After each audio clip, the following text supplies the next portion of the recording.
Audrey Hepburn was an American movie icon. Won't you join me?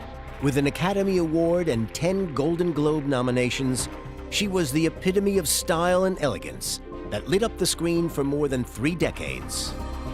I don't want my eyebrows up or down, I want them right where they are. Everyone thought they knew Audrey Hepburn, the graceful actress with a perfect smile and an iconic black dress. But her letters revealed a shocking tale of turmoil, a story of hunger, danger, and secrets carried in silence. The woman the world adored had also risked her life as a teenage courier for the resistance.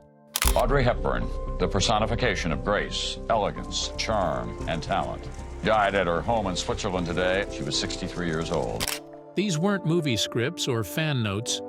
They were confessions, the truth she never said out loud. And once you read them, you'll never see Audrey the same way again. The auction that spoke for her. On a quiet June afternoon in 2016, the world caught its breath inside Bonham's auction house in London. It wasn't jewels or movie props that drew the crowd that day. It was something far more intimate.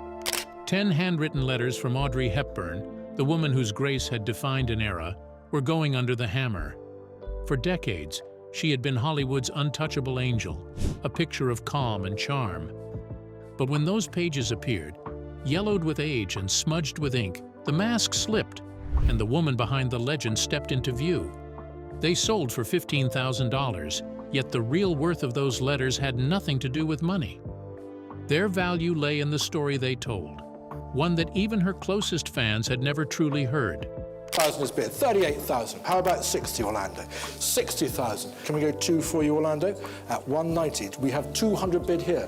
We have 220 at the back of the room. 300,000. Still at the back. 320, madam? 320,000. 350,000. 380,000. 400,000. 480,000 pounds. 490,000 pounds. At first, the letters seemed exactly what people hoped for. Sweet, light-hearted notes from a rising star. Written between 1951 and 1960 to her mentor and elocution coach, Sir Felix Aylmer, the early ones glowed with joy.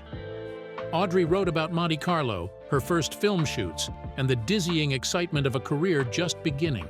Her handwriting looped playfully across the page, full of life. You could almost hear her laughter echoing between the lines, the same laughter that had charmed millions in Roman holiday. It was the voice of a young woman in love with possibility. But as readers turned the pages, something shifted. The sparkle dimmed, the lively tone softened, and shadows began to appear. Her words became slower, heavier, and almost fragile. She wrote of long days, self-doubt, and loneliness. One moment she was thrilled about a new role. The next, she admitted she felt frightened of success. Across the world, people were deeply moved. The letters showed that Audrey's beauty and grace were not effortless. They were born from struggle. That made Audrey Hepburn a fashion icon. Her annotated scripts from silver screen classics like Roman Holiday, My Fair Lady, Sabrina, and Breakfast at Tiffany's are also on sale. Even collectors, often focused on price, said these papers carried something priceless: vulnerability. Historians noted how rare it was for a star of her time to reveal such honesty. But the letters that stunned the world were only the beginning. Buried between their pages were traces of a deeper pain. They're very significant because you just don't see a collection like this come onto the market very regularly. What's so nice about them is that they've come directly from the family of the recipient, who was Sir Felix Aylmer, the acclaimed British actor, who was also Audrey Hepburn's mentor and acting coach. Monte Carlo beginnings. In the spring of 1951, Audrey Hepburn wrote a letter that glowed with excitement. Would you believe it? I'm in Monte Carlo working on a French picture. The place is heavenly. This is the best thing that's ever happened to me, she wrote to her mentor, Sir Felix Aylmer. She was just 22, still new to the world that would one day adore her. The film was Monte Carlo Baby, a light-hearted comedy shot on the Riviera, but for Audrey, it was more than a job. It was her first real step into cinema, her turning point from a chorus girl and struggling model into something larger.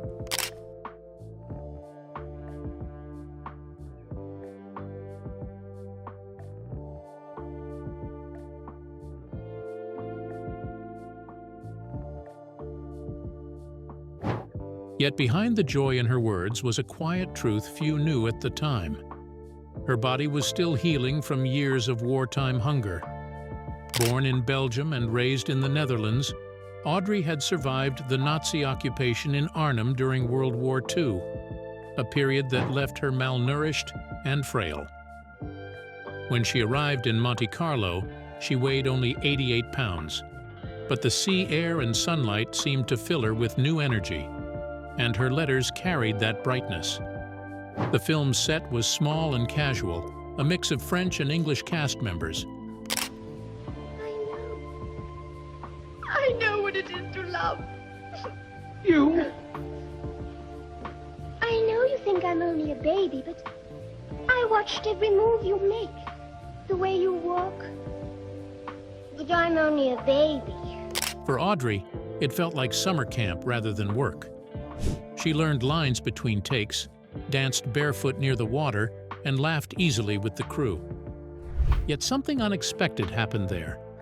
One afternoon, while filming a scene, the French novelist Colette was visiting the set. The author was searching for a young actress to play Gigi on Broadway, and when she saw Audrey across the room, she reportedly exclaimed, "Voila! There's my Gigi!" That chance meeting would change everything. In her letters, Audrey mentioned how honored she felt by Colette's kindness, though she didn't yet realize how big a door had just opened. Within months, she would be cast in Gigi, and her Broadway performance would draw the attention of Hollywood scouts, including director William Wyler, who would later cast her in Roman Holiday. Still, in those Monte Carlo days, Audrey wasn't dreaming of Oscars or fame. She was simply grateful to be working, to be alive, to finally eat well and laugh without fear. Her handwriting danced with optimism, her words full of wonder. But reading them today, you can feel something deeper. A young woman trying to believe she deserved the happiness she'd found after so much darkness. But even in paradise, change was coming.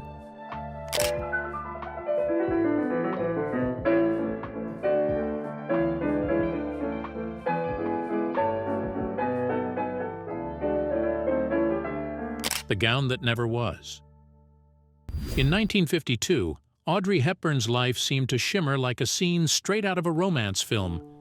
She was rehearsing for Roman Holiday, the movie that would soon make her a global icon, and in between takes, she found herself slipping away to fittings for what she believed would be the most beautiful day of her life, her wedding. Her fiancé was James Hansen, a wealthy British industrialist she had met through mutual friends in London. Their relationship had bloomed quickly, built on letters, late-night phone calls, and promises of a future far from the glare of the spotlight.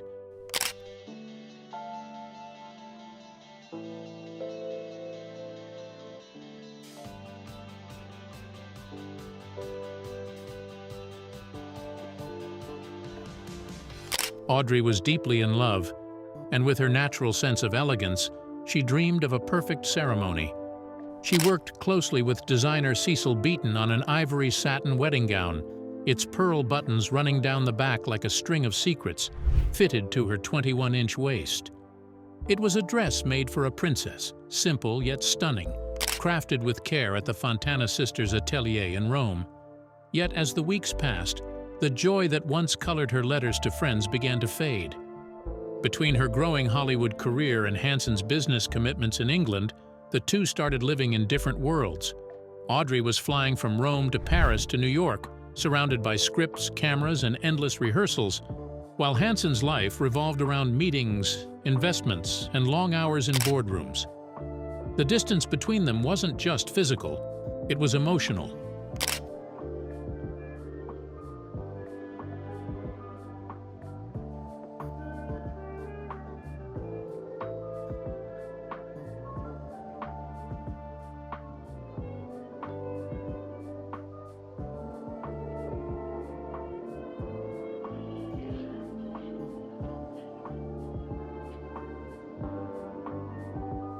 In one of her letters, she confessed to feeling uncertain about the future. She loved Hansen, but she feared the kind of life his world demanded, a life of restraint, social formality, and constant separation. By the time the Roman holiday cameras stopped rolling, Audrey had made her decision. She wrote to him, ending the engagement with grace and heartbreak, saying it would not be fair to continue when their lives were moving in different directions. The gown that was meant to be her bridal treasure never made it down the aisle. Instead, Audrey sent it back to the Fontana sisters, who later donated it to a charity auction, where it fetched thousands. And soon Audrey was about to meet someone who would change everything.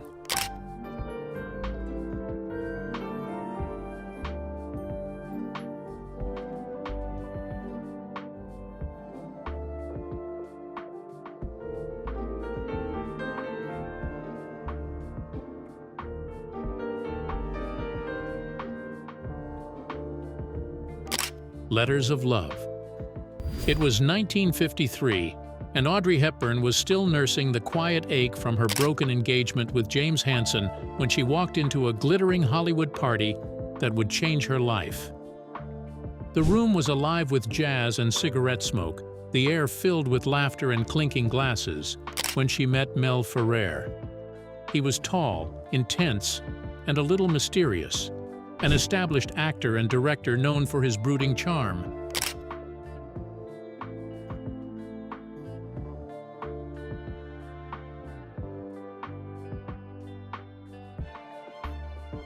Their connection was instant, almost cinematic. In her letters from that time, Audrey's tone shifted from fragile hope to cautious excitement. She wrote to her mentor, Sir Felix Aylmer, about meeting someone who understood her silences. Mel was older by 12 years and carried a quiet gravity that fascinated her. He spoke of art, literature, and the discipline of acting, and Audrey, ever thoughtful, found in him both a teacher and a mirror. Shortly after their meeting, they began working together on the Broadway play Ondine, a romantic fantasy about a water nymph who falls in love with a mortal. On stage, their chemistry was undeniable, and off-stage, their affection deepened. She called him her partner in magic, a phrase that captured the blend of love and artistic bond they shared. By 1954, Ondine earned her a Tony Award, and Mel proposed soon after. He gifted her a delicate gold locket engraved with the word Ondine, symbolizing their shared creation, part performance, part promise.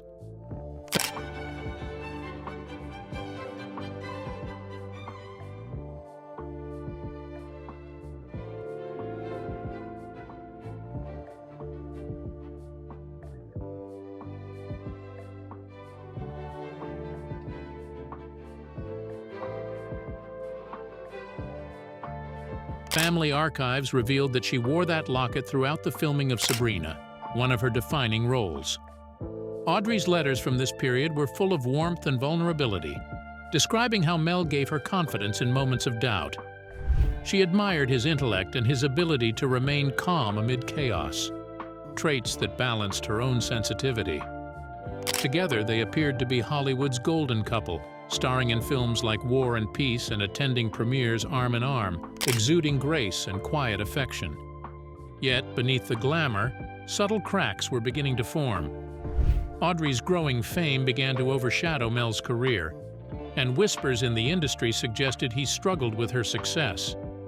Still, she defended him fiercely, calling him her rock in interviews and continuing to write about their shared dreams of a family.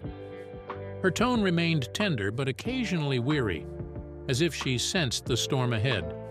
Even so, she never lost her sense of loyalty. In one note, she said she was learning how to be two people, the actress and the wife, a line that captures the quiet tug-of-war within her.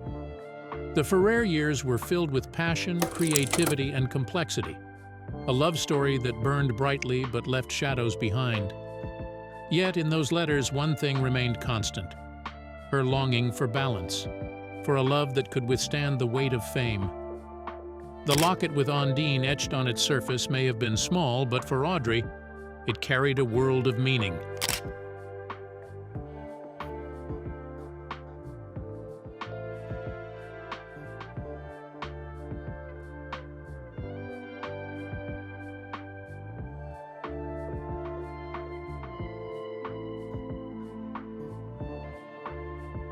Secret Wedding in the Clouds.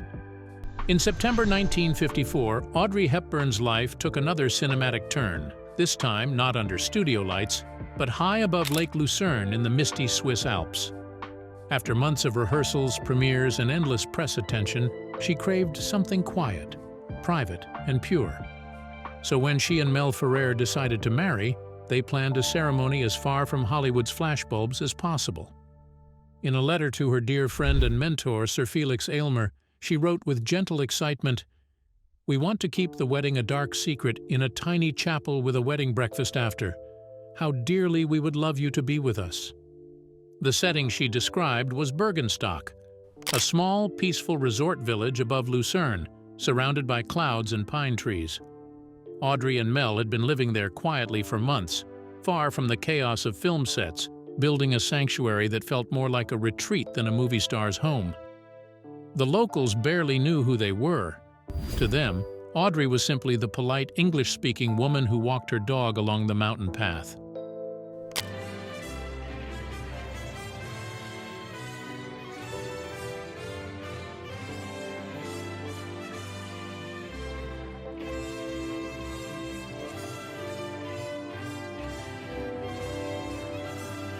When the wedding day came on 25th September 1954, the ceremony was as modest as her note had promised.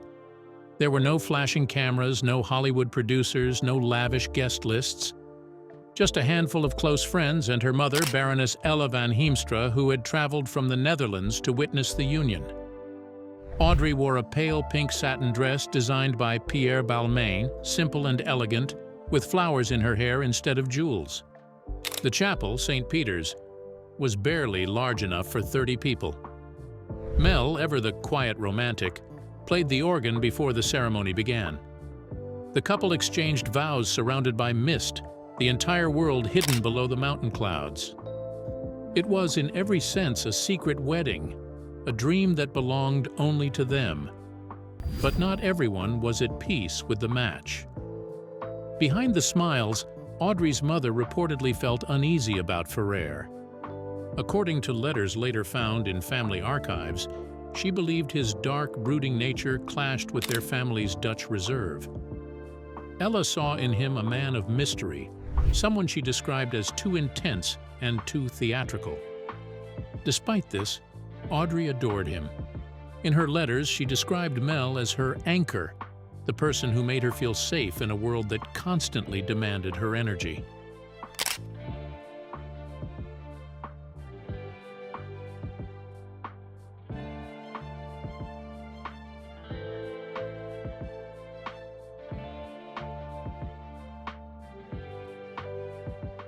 The couple spent their honeymoon right there on the mountain, hosting a small wedding breakfast with champagne and croissants. Their secret didn't stay hidden for long. Within days, newspapers caught wind of the ceremony and rushed to report it. Behind the happiness of those mountain vows came years of quiet heartbreak.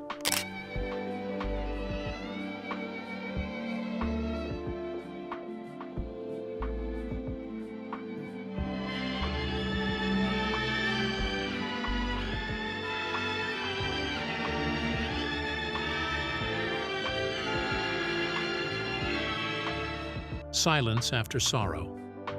Between 1954 and 1961, Audrey Hepburn's life, so often painted as a fairy tale, was shadowed by a private grief few ever knew.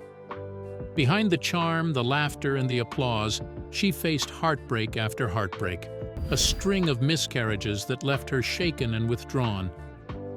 After marrying Mel Ferrer, she wanted what she called a quiet family life, something far simpler than her whirlwind career. But life didn't unfold so gently. In 1955, she lost her first pregnancy just months after filming War and Peace. Another followed not long after. Each time she wrote fewer letters, her usually bright tone fading into soft, uncertain words. Friends like director Billy Wilder and designer Hubert de Givenchy noticed the change. She smiled, but her eyes told another story. By 1959, after another loss, Audrey made a choice that surprised Hollywood. She stepped away from acting completely for a year, telling friends she needed rest. But those close to her said it wasn't just physical exhaustion. It was emotional. She had begun to fear that motherhood might always be out of reach.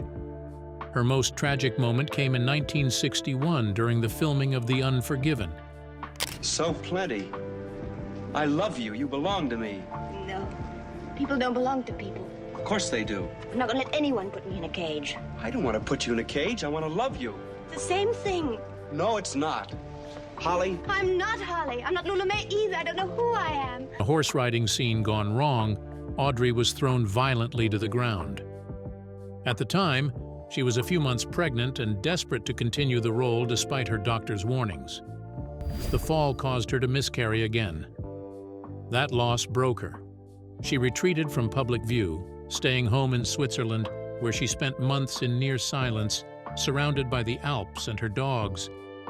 In one of her private journal entries, later revealed in Wendy Holden's Intimate Audrey, her son Sean Ferrer shared that she had written, "Empty cradles echo louder than encores."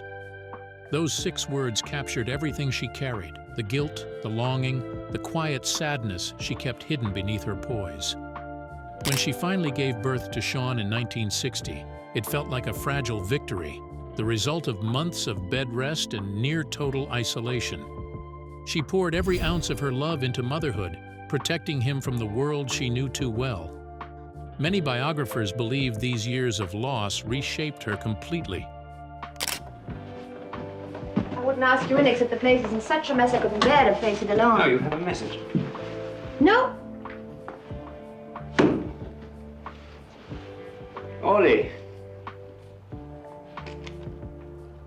The perfectionism that once drove her career turned into deep compassion. Her empathy, the kind that later defined her UNICEF work, was born from this pain. When she visited children in war-torn villages decades later, those who traveled with her recalled how she would sit for hours, listening, holding the smallest hands. For a while, she smiled through it all, the glamour, the fame, the expectations. But by the end of the 1960s, the woman who once seemed untouchable began to unravel, one quiet piece at a time. Wherever you're going, I'm going your way. Two drifters off to see the world. There's such a lot of world to see. Crumbling perfection. By 1968, the illusion of Audrey Hepburn's perfect life had quietly begun to fall apart. For years, she and Mel Ferrer had been Hollywood's picture of elegance, the beautiful star and the intellectual actor-producer who seemed to live in a world of champagne premieres and countryside retreats. But behind the charm, their marriage had long been cracking. Those close to them described endless tension, artistic clashes, and deep emotional distance. It's still something that is totally unbelievable to me. I know it's there. I've got to believe it because I see the reactions, I see the photographs, I see the critics and people who recognize it in the street. Ferrer, once her mentor and partner in creativity, became increasingly controlling, and Audrey, ever gentle, began to retreat inward. She had always been loyal, sometimes to a fault, believing that love meant endurance. But by the mid-1960s, the balance had tipped. On the set of Wait Until Dark in 1967, her exhaustion was clear. The same woman who once lit up screens now moved like someone carrying invisible weight. Insiders later said the divorce that followed was a relief for both. Her letters to her beloved elocution coach, Sir Felix Aylmer, who had been her early confidant, grew rare and brief. The once lively handwriting that had bubbled with hope was replaced by shorter lines, polite but distant. It was as though Audrey no longer had the energy to pretend everything was fine. The facade of grace was slipping. In the midst of it, her mother, Baroness Ella van Heemstra, wrote a scathing letter preserved in family archives and later quoted in Audrey, her real story. Ik heb gedanst. Ik ben mijn carrière begonnen als balletleerlinge in Holland. En ben als balletleerling ook naar Londen gegaan in 48. In it, she unleashed years of bottled resentment toward Ferrer, calling him a frog-faced delinquent with spindly legs who had sown havoc with his neuroses. Her words were sharp, almost cruel, but they painted a picture of the chaos Audrey never allowed the public to see. Ferrer, known for his brooding temperament and jealousy, had become distant and often dismissive of Audrey's career, resenting her success even as it supported their lifestyle. Audrey, true to her nature, never publicly criticized him. She chose silence, perhaps as a form of dignity, or perhaps out of loyalty. A quiet daughter's instinct not to shame the man she once loved. Her friends said she spent those final months of the marriage in quiet reflection, walking her garden in Switzerland with her son Sean, trying to make peace with the years lost to emotional strain. Ce soir pour notre film et pour la Croix-Rouge. Permettez-moi de vous dire, Audrey Hepburn, que vous parlez très bien français. Vous êtes trop gentil, merci. The divorce, finalized in 1968, closed a chapter that had once promised forever. But even in heartbreak, Audrey's grace remained. She didn't blame, she didn't accuse, she simply stepped away, leaving behind a life that no longer felt like her own. And yet, long before the heartbreak and the headlines, before Hollywood ever called her name, there was another story. Where's Dr. Bonnekoven? I'm afraid I don't know anybody by that name. Wasn't I talking to him just now? Afraid not. Have I had an accident? War shadows and wild courage. Few knew that long before she danced on screen, she risked her life in secret. In September 1944, she was sitting in church when the sound of engines drowned out the hymns. She rushed outside and looked up. Thousands of Allied paratroopers were descending from the sky. Operation Market Garden had begun, a daring plan by the Allies to capture key bridges across the Rhine. Images that will never go away. Such as we were on the radio, we were told to stay indoors, the country had been invaded, to not even appear at the windows, to close the curtains and so forth. Telling me that, of course, I was behind the curtains and I saw these German tanks come in. But victory never came. Two powerful Nazi divisions were already in the area, and soon tanks rolled right past the Van Heemstra home. For 9 terrifying days, Audrey and her family hid in the cellar while the fighting raged above. When they finally emerged, the Nazis had taken control again, and the streets were filled with horror. Soldiers hunting members of the Dutch resistance, people being dragged away, and screams echoing through the night. It was very bad. But did you entertain the people there yourself? Is that how you began? No, not quite how I began. I went to ballet school once I knew I was settled there for quite a while. It was in those days that Audrey's courage quietly bloomed. Through family connections, she began helping the resistance. When a British airman crash-landed nearby, she was chosen to deliver a secret message hidden in her sock. She was just a teenager. The Germans didn't suspect children, which made her the perfect courier. In one daring mission, as she left the woods after meeting the paratrooper, she saw German police approaching. Thinking fast, she bent down, picked wildflowers, and handed them to the soldiers with a shy smile. They laughed, waved her off, and she walked away safely, the secret still hidden in her sock. De New York et de Hollywood. Et qu'est-ce que vous étiez faire à Hollywood?